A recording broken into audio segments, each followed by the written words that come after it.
Selamat pagi, salam sejahtera. Terima kasih karena bersama dengan saya di Nazlin Unity Channel. Yang ini paling luar biasa. Kita suka dengan keputusan Rafizi Ramli yang terkini ini.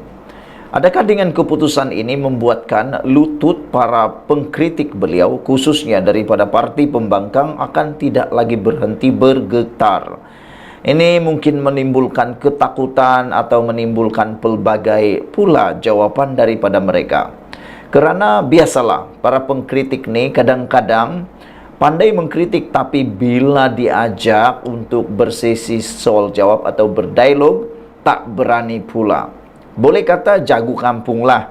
Jago mengkritik kerajaan, jago mengkritik Anwar Ibrahim, jago mengkritik Rafizi, jago mengkritik orang, siapapun dikritik.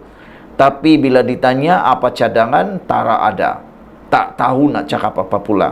Raja kritik tapi tak ada cadangan. Itu betul-betul tiada faedah. Tapi keputusan Rafizi ini memang kita tunggu-tunggu. Ini menunjukkan Rafizi tak pernah gentar, walaupun mungkin dia akan kalah di dalam perdebatan, tapi dia tetap mau buat. Rafizi akhirnya umum keputusan yang pasti tidak disukai oleh para penyokong Perikatan Nasional, para pengkritik beliau, yaitu Rafizi, dan para pengkritik kerajaan. Apabila Rafizi kata dia merancang untuk membuat podcast sendiri untuk menjemput pengkritiknya jadi tetamu, itu persoalan kita. Beranikah pengkritik-pengkritik Rafizi ini datang untuk berada dalam podcast tersebut? Beranikah mereka? Biarlah, suruhlah mereka cari sendiri tajuk, biar Rafizi bersesi jawab dengan mereka. Dan kita harap podcast itu dapat memberikan pencerahan, dapat memberikan penerangan, dapat mengajar rakyat Malaysia tentang fakta yang tepat dan benar, dapat membezakan yang bohong dan yang penipu. Program Bola Bicara yang dikenali sebagai Yang Bakar Menteri itu dijadwal mula bersiaran pada 8 Januari ini. Saya tak sabar lagi untuk melihat, untuk menonton rancangan podcast Yang Bakar Menteri ini. Menteri Ekonomi Rafizi Ramli merancang untuk memulakan program Bola Bicara podcast yang dikenali sebagai Yang Bakar Menteri, YBM, yang memberi peluang kepada sesiapa sahaja untuk bersemuka dengannya. Siaran podcast YBM akan bermula pada 8 Januari 2024 dan disiarkan setiap 2 minggu. Saya merancang untuk memulakan podcast YBM. Rasminya bermakna Yang Berhormat Menteri, tetapi podcast ini bermakna Yang Bakar Menteri, katanya menerusi catatan di laman Facebook rasminya. Jadi kita tunggulah apa pula komen para pengkritik beliau, terutamanya yang sedang hangat ini, yaitu YB Viral.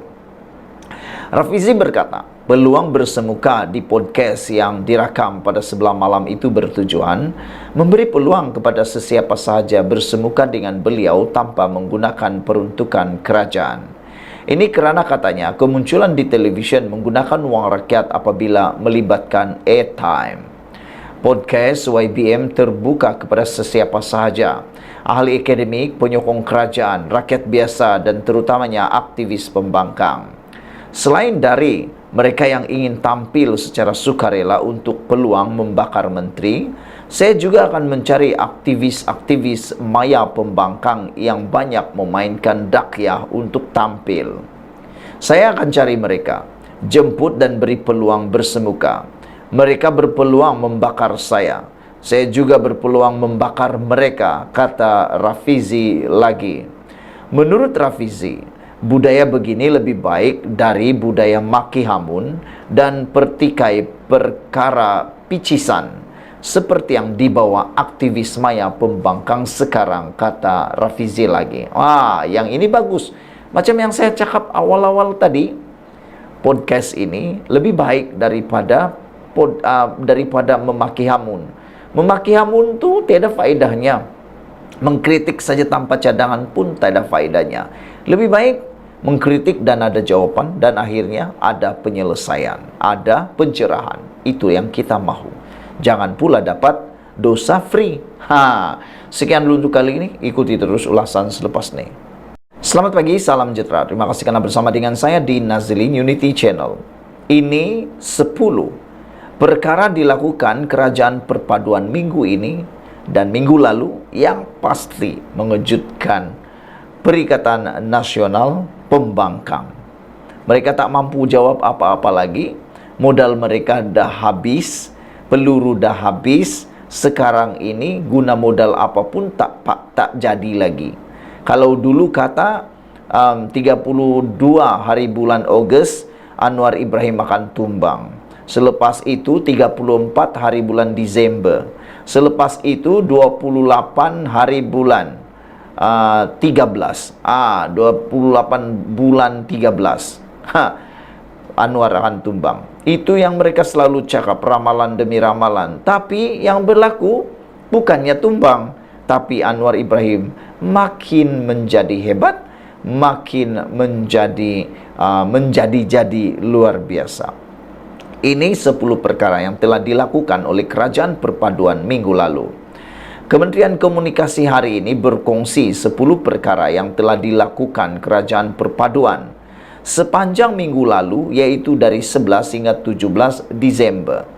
Sepanjang minggu lalu, ini yang terjadi yang mungkin Perikatan Nasional tak pernah war-warkan, yang mungkin mereka coba benar-benar sembunyikan, takut nanti penyokong-penyokong Perikatan Nasional boleh terpengaruh. Takut pula nanti penyokong-penyokong Perikatan Nasional yang berdiri di atas pagar, yang sekarang ini sedang goyah, yang seakan-akan nak pula beralih kepada Kerajaan Perpaduan. Kalau mereka tahu perkara ini, besar kemungkinan mereka tidak akan teragak-agak meninggalkan Perikatan Nasional. Menurut infografik yang diperoleh, Kerajaan pimpinan Datuk Seri Anwar Ibrahim telah bekerja sama dengan Jepun dalam pembangunan dan aplikasi angkasa lepas. Selain itu, pada tahun ini kerajaan juga telah mengambil tindakan terhadap lebih 18.000 kandungan penipuan dalam talian, yaitu scam, berbanding hanya 315 pada tahun lalu.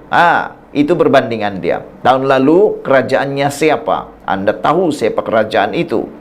Hanya 315 pada tahun lalu. Tapi tahun ini di bawah kepimpinan Anwar Ibrahim dan Pakatan Harapan dan Kerajaan Perpaduan ini, 18.000 kandungan penipuan dalam talian ya scam telah pun diambil tindakan.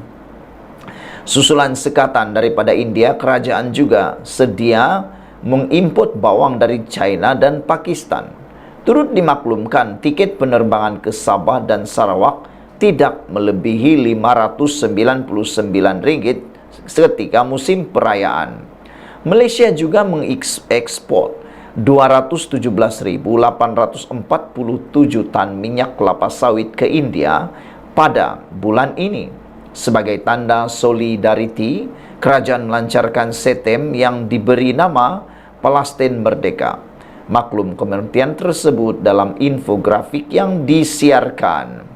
Infografik itu bertajuk Kerajaan Perpaduan Bekerja, apa berlaku minggu lepas.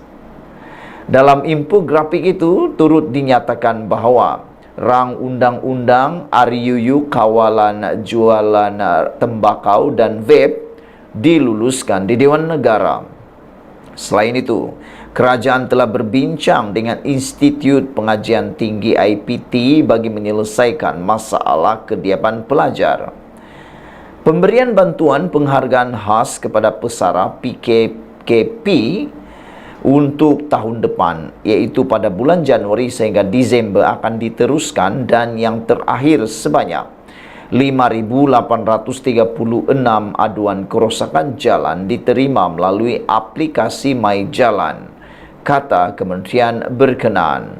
Saudara-saudara sekalian, ini pastinya amat menakutkan pembangkang, kerana 10 fakta ini adalah fakta yang benar tepat dan tak boleh dinafikan lagi oleh pembangkang dan Perikatan Nasional.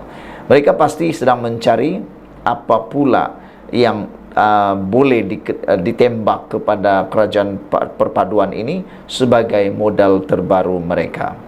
Jadi saudara, inilah dia 10 perkara telah dilakukan kerajaan perpaduan minggu lalu, dan pastinya mereka telah melakukan lebih baik daripada sebelumnya. Sekian dulu untuk kali ini, ikuti terus ulasan selepas ini.